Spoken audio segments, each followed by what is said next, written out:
They say you should never walk alone at night. Alex never believed in superstitions until tonight. It was past midnight. The streets were empty.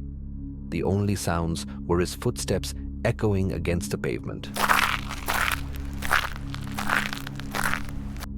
Just a few more blocks and he'd be home. Then he heard it. "Don't turn around." A whisper, soft where playful, but there was something wrong about it. He froze mid-step. His breath hitched. The wind? His imagination? It was real. He kept walking, faster now. The streetlights flickered. His shadow stretched in front of him, but something was off. There was another shadow. It was taller, thinner, and it wasn't his. "Don't turn around." It was closer this time, right behind him. His heart pounded. He broke into a sprint. He didn't care where he was running, as long as it was away. His legs burned, but he didn't stop. He cut through an alley, vaulted over a fence, darted behind a dumpster. Silence. He held his breath. His pulse throbbed in his ears. Slowly, he peeked around the corner. Nothing. A shaky sigh of relief escaped his lips. Maybe he'd imagined it. Maybe.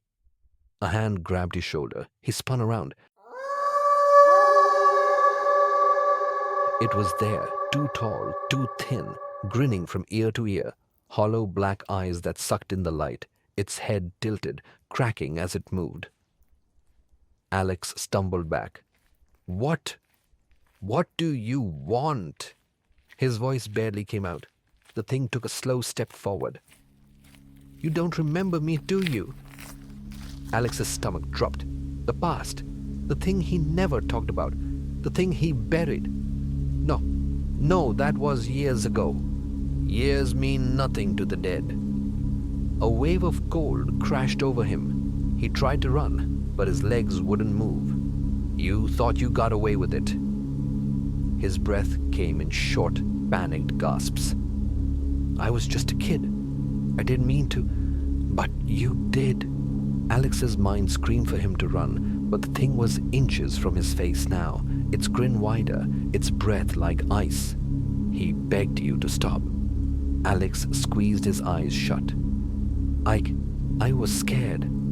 So was he. Tears burned his eyes. He remembered now. The boy in the river, the cries for help, the silence that followed. The figure leaned in. "Now it's your turn." The world twisted. The alley stretched into darkness. His screams echoed, swallowed by the night. The next morning, the street was empty. No footprints, no struggle. Just a single phone lying on the pavement. Screen cracked, still recording. And on the recording, the last thing Alex ever heard. "I told you not to turn around."